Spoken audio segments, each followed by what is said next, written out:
Saya bukan pasukan berjalan, pasukan berkuda, pasukan menembak.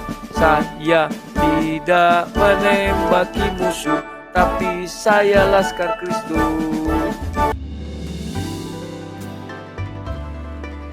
Tuhan, pada pagi hari ini kami mengucap syukur di mana kami boleh berkumpul untuk memuji dan memuliakan nama-Mu. Saatnya Tuhan, kami akan mendengarkan sebagian dari firman. Biarkanlah firman Tuhan yang disampaikan oleh hamba-Mu ini dapat bekerja sesuai kehendak-Mu. Apapun yang akan disampaikan, supaya kami dapat menjadi berkat buat kami semua. Buat kami jemaat yang mendengarkan firman-Mu, kami mohon, siapkan hati kami ya Tuhan, supaya menjadi pendengar yang baik dan dapat menerima firman yang disampaikan. Terima kasih Tuhan, kami sambut firman-Mu hanya di dalam nama Tuhan Yesus. Kami bersyukur. Amin.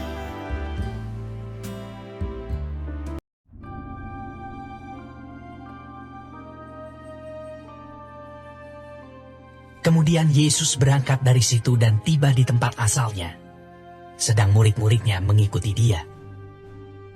Pada hari Sabat, ia mulai mengajar di rumah ibadat, dan jemaat yang besar takjub ketika mendengar dia, dan mereka berkata, "Dari mana diperolehnya semuanya itu? Hikmat apa pulakah yang diberikan kepadanya? Dan mujizat-mujizat yang demikian, bagaimanakah dapat diadakan oleh tangannya?" Bukankah ia ini tukang kayu?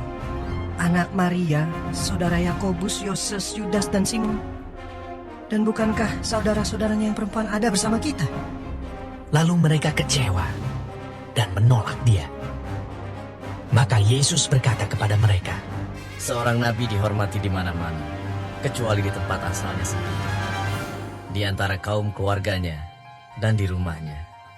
Ia tidak dapat mengadakan satu mujizat pun di sana, kecuali menyembuhkan beberapa orang sakit dengan meletakkan tangannya atas mereka.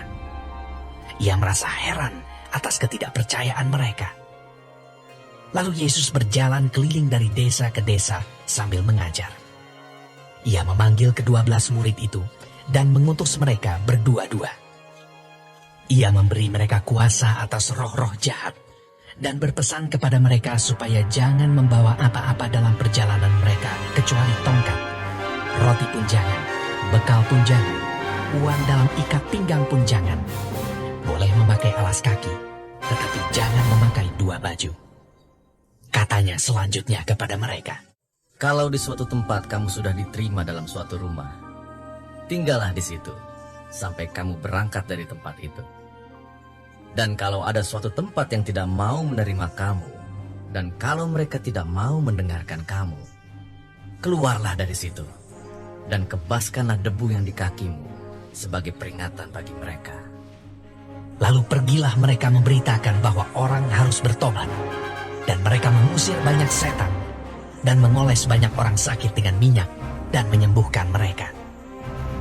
Raja Herodes juga mendengar tentang Yesus sebab namanya sudah terkenal, dan orang mengatakan, Yohanes Pembaptis sudah bangkit dari antara orang mati, dan itulah sebabnya kuasa-kuasa itu bekerja di dalam dia. Yang lain mengatakan, "Dia itu Elia." yang lain lagi mengatakan, Dia itu seorang nabi, sama seperti nabi-nabi yang dahulu. Waktu Herodes mendengar hal itu, ia berkata, "Bukan, dia itu Yohanes yang sudah kupenggal kepalanya dan yang bangkit lagi." sebab memang Herodeslah yang menyuruh orang menangkap Yohanes dan membelenggunya di penjara berhubung dengan peristiwa Herodias, istri Filipus saudaranya, karena Herodes telah mengambilnya sebagai istri. Karena Yohanes pernah menegur Herodes, "Tidak halal engkau mengambil istri saudaramu." Karena itu Herodias menaruh dendam pada Yohanes dan bermaksud untuk membunuh dia, tetapi tidak dapat, sebab Herodes segan akan Yohanes, karena ia tahu bahwa Yohanes adalah orang yang benar dan suci. Jadi ia melindunginya. Tetapi apabila ia mendengarkan Yohanes, hatinya selalu terombang-ambing. Namun ia merasa senang juga mendengarkan dia. Akhirnya tiba juga kesempatan yang baik bagi Herodias. Ketika Herodes pada hari ulang tahunnya mengadakan perjamuan untuk pembesar-pembesarnya, perwira-perwiranya, dan orang-orang terkemuka di Galilea. Pada waktu itu, anak perempuan Herodias tampil lalu menari, dan ia menyukakan hati Herodes dan tamu-tamunya. Raja berkata kepada gadis itu, Minta daripadaku apa saja yang kau ingini, maka akan kuberikan kepadamu. lalu bersumpah kepadanya, Apa saja yang kau minta akan kuberikan kepadamu, sekalipun setengah dari kerajaanku. Anak itu pergi dan menanyakan ibunya. Apa yang harus kuminta? Jawabnya, Kepala Yohanes Pembaptis. maka cepat-cepat ia pergi kepada raja dan meminta. Aku mau supaya sekarang juga kau berikan kepadaku kepala Yohanes Pembaptis di sebuah talam. Lalu sangat sedihlah hati raja. Tetapi karena sumpahnya dan karena tamu-tamunya, ia tidak mau menolaknya. Raja segera menyuruh seorang pengawal dengan perintah supaya mengambil kepala Yohanes. Orang itu pergi dan meminggal kepala Yohanes di penjara. Ia membawa kepala itu di sebuah talam dan memberikannya kepada gadis itu. Dan gadis itu memberikannya pula kepada ibunya. Ketika murid-murid Yohanes mendengar hal itu, mereka datang dan mengambil mayatnya, lalu membaringkannya dalam kuburan. Kemudian rasul-rasul itu kembali berkumpul dengan Yesus dan memberitahukan kepadanya semua yang mereka kerjakan dan ajarkan. Lalu ia berkata kepada mereka, Marilah ke tempat yang sunyi, supaya kita sendiri dan beristirahatlah seketika. sebab memang begitu banyaknya orang yang datang dan yang pergi, sehingga makan pun mereka tidak sempat. Maka berangkatlah mereka untuk mengasingkan diri dengan perahu ke tempat yang sunyi. Tapi pada waktu mereka bertolak, banyak orang melihat mereka dan mengetahui tujuan mereka. Dengan mengambil jalan darat, segeralah datang orang dari semua kota ke tempat itu, sehingga mendahului mereka. Ketika Yesus mendarat, ia melihat sejumlah besar orang banyak. Maka tergeraklah hatinya oleh belas kasihan kepada mereka, karena mereka seperti domba yang tidak mempunyai gembala. Lalu mulailah ia mengajarkan banyak hal kepada mereka.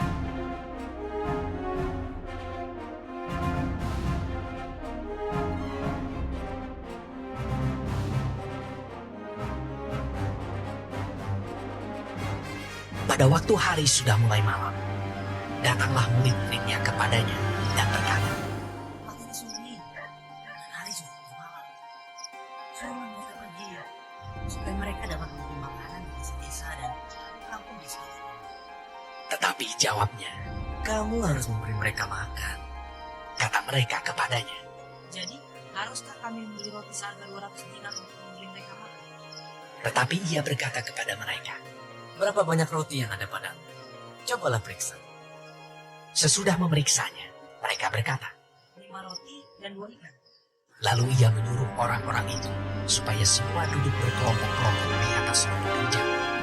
Maka duduklah mereka berkelompok-kelompok. Ada yang 100, ada yang 50 orang. Dan setelah ia mengambil 5 roti dan 2 ikan itu, ia menengadah ke langit dan mengucap berkat, lalu memecah-mecahkan roti itu dan memberikannya kepada murid-muridnya, supaya dibagi-bagikan kepada orang-orang itu. Begitu juga kedua ikan itu dibagi-bagikannya kepada semua mereka. Dan mereka semuanya makan sampai kenyang. Kemudian orang mengumpulkan potongan-potongan roti, 12 bakul penuh, selain daripada sisa-sisa ikan. Yang ikut makan roti itu ada 5.000 orang laki-laki. Sesudah itu, Yesus segera memerintahkan murid-muridnya naik ke perahu dan berangkat lebih dulu ke seberang, ke Betsaida. Sementara itu ia menyuruh orang banyak pulang. Setelah ia berpisah dari mereka, ia pergi ke bukit untuk berdoa. Ketika hari sudah malam, perahu itu sudah di tengah danau, sedang Yesus tinggal sendirian di darat. Ketika ia melihat betapa payahnya mereka mendayung karena angin sakal, Maka kira-kira jam 3 malam ia datang kepada mereka, berjalan di atas air, dan ia hendak melewati mereka. Ketika mereka melihat dia berjalan di atas air, mereka mengira bahwa ia adalah hantu. Lalu mereka berteriak-teriak, sebab mereka semua melihat dia, dan mereka pun sangat terkejut. Tetapi segera ia berkata kepada mereka, Tenanglah, aku ini, jangan takut. lalu ia naik ke perahu mendapatkan mereka, dan angin pun redalah. Mereka sangat tercengang dan bingung, sebab sesudah peristiwa roti itu, mereka belum juga mengerti, dan hati mereka tetap degil. Setibanya di seberang, Yesus dan murid-muridnya mendarat di Genesaret dan berlabuh di situ. Ketika mereka keluar dari perahu, orang segera mengenal Yesus. Maka berlari-larilah mereka ke seluruh daerah itu dan mulai mengusung orang-orang sakit di atas tilamnya kepada Yesus di mana saja kabarnya ia berada.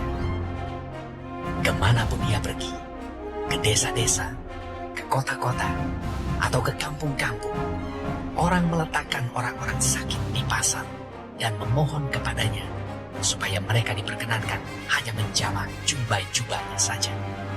Dan semua orang yang menjamahnya menjadi sembuh.